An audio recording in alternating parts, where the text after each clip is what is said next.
राखी और सुनैना शादी के बाद ये तुम्हारी पहली रसोई है। पहली रसोई में बहू अपने ससुराल वालों के लिए कुछ मीठा बनाती है, इसलिए तुम दोनों को मीठे में जो भी बनाना आता है वो तुम दोनों बना दो।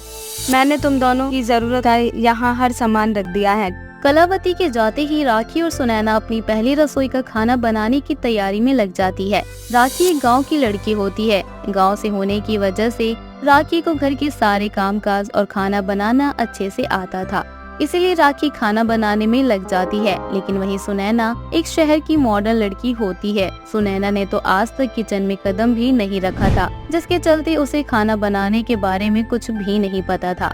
सुनैना यूट्यूब से देखकर हलवा बनाने की कोशिश करती है, लेकिन सुनैना उस पूरे हलवे को जला देती है। थोड़ी ही देर में राखी अपनी बनाई हुई खीर और सुनैना उस जले हुए हलवे को लेकर सबके पास जाते हैं, जिसे देखकर सब लोग कहते हैं, बहू ये हलवा कैसे जल गया? सुनैना बेटा, तुम्हें खाना बनाना नहीं आता है क्या?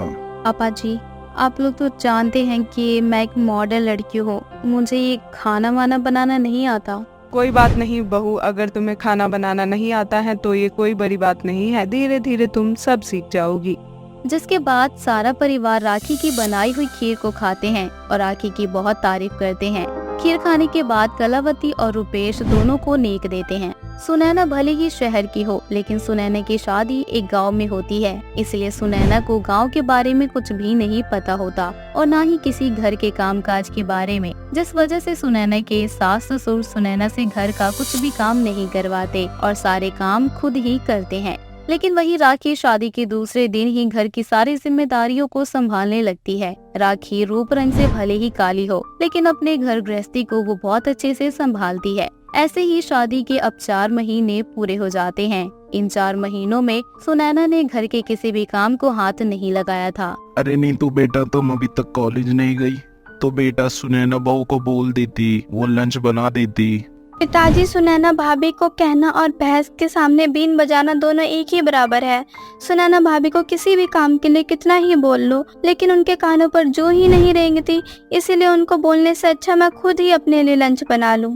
इतना कहकर नीतू वहाँ से चली जाती है। ये सब देखकर रुपेश सुनैना को सबके सामने बुलाता है। आप लोगों ने मुझे बुलाया। आप लोगों को पता है मैं अभी कितना इम्पोर्टेंट काम कर रही थी। मैं अपनी इंस्टा के लिए रील बना रही थी। इतना इम्पोर्टेंट काम छोड़कर मुझे यहाँ नीचे आना पड़ा। मुझे पूरे दिन वीडियो बनाने के अलावा और कोई काम है? जब से तेरी शादी हुई है तब से तूने एक भी काम को हाथ नहीं लगाया है। सारा काम मैं और राखी ही करते हैं। कभी घर के किसी काम को भी हाथ लगा लिया कर।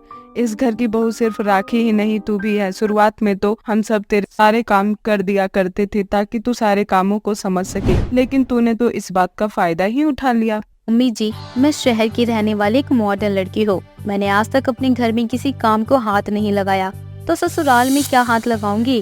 काम करने के लिए आप और राखी है तो मेरी क्या जरूरत है? सो प्लीज बकवास बातों के लिए मुझे डिस्टर्ब मत करा कीजिए। मैं इस घर की बहू हूँ, ना कि नौकरानी। अंडरस्टैंड? न कहकर सुनैना वहाँ से चली जाती है। अंकिता का जवाब सुनकर सारे ससुराल वाले दंग रह जाते हैं। ऐसे ही समय बीतता चला जाता है, लेकिन सुनैना के अंदर बिल्कुल भी बदलाव नहीं आता। माँ, पिताजी, हम दोनों को विदेश में नौकरी मिल गई है, इसलिए हम दोनों को अब 1 साल के लिए वहीं रहना होगा। रोहित और राघव की बात सुनकर सारा परिवार बहुत खुश होता है और उनकी तरक्की के लिए उन्हें विदेश भेज देते हैं। अब रोहित और राघव की जाते ही सुनैना अपना असली रूप दिखाती है। अब सुनैना अपने ससुराल वालों से नौकरों जैसा बर्ताव करती है। अरे ये क्या मम्मी जी, आप यहाँ बैठी हुई हो और मैं आपको कब से ढूंढ रही हूँ। किचन में इतने सारे बर्तन रखे हुए हैं, उसे कौन धोएगा? और आपने देखा है कि कितने सारे जाले हो गए हैं। पापा जी दिन भर खाली घर में घूमते फिरते रहते हो, इससे अच्छा इन जालों को ही साफ कर लो। बहू, इस उम्र में हम दोनों यह काम करेंगे क्या? और नहीं तो क्या, अब मैं नौकरों को रख कर उन पर पैसे तो खर्च करूंगी नहीं। घर पर सिर्फ फ्री फोकट का खाते रहते हो, इससे अच्छा कभी हाथ पैर भी चला लो तो शरीर में जान भी रहेगी। सुनैना, ये क्या तमीज है माँ जी और पिताजी से बात करने की? भूलो मत, ये हमारे सास ससुर है और अपने सास ससुर से कौन सी बहू इस तरह बात करती है?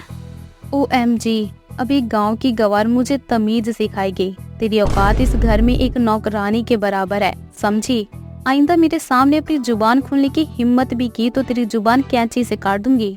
सुनैना इतना बोल ही रही होती है कि तभी उसकी नजर नीतू पर पड़ती है, जो तैयार होकर कॉलेज जा रही होती है।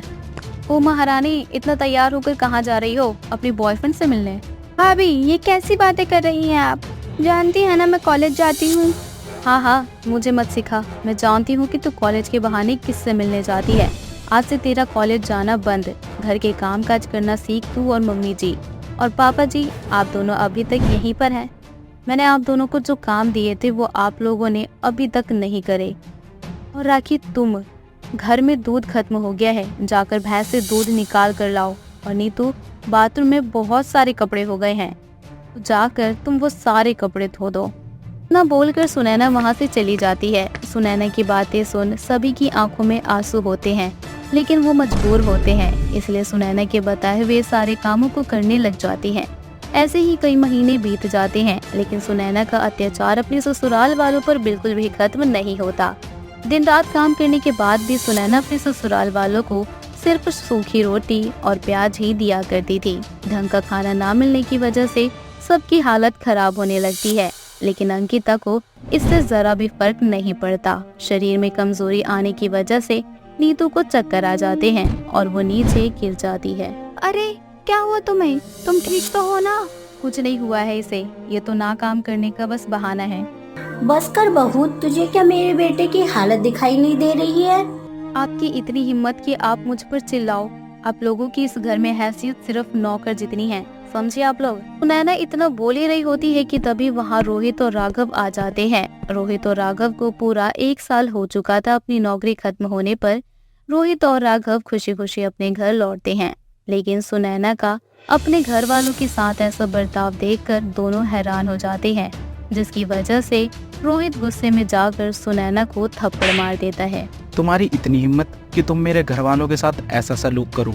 अरे इन्होंने तो तुम्हें बेटी के जैसा प्यार किया है और तुम उन लोगों के साथ ऐसा बर्ताव कर रही हो। तुम जैसी पत्नी के साथ रहने से तो अच्छा है मैं जिंदगी भर अकेला ही रहूं। निकल जाओ मेरे घर से। नहीं, मुझे घर से मत निकालिए। अगर आप मुझे घर से निकाल देंगे तो मैं कहाँ जाऊंगी? रोहित बेटा, ये तू क्या कर रहा है? बहू हमारे घर की इज्जत है और हमारे घर की इज्जत के साथ तू ऐसा नहीं कर सकता। माफ कर दे इसे। अपने ससुराल वालों की बात सुनकर सुनैना को एहसास हो जाता है कि वो जो अपने ससुराल वालों के साथ कर रही थी वो सब गलत था। जिसके बाद सुनैना एक एक कर सबसे हाथ जोड़कर माफी मांगती है और सभी सुनैना को अपनी गलती का एहसास होता देखकर उसे माफ कर देते हैं। अब सुनैना अपनी सारी जिम्मेदारियों को उठाती है और एक अच्छी बहू बनकर सबका अच्छे से ख्याल रखती है।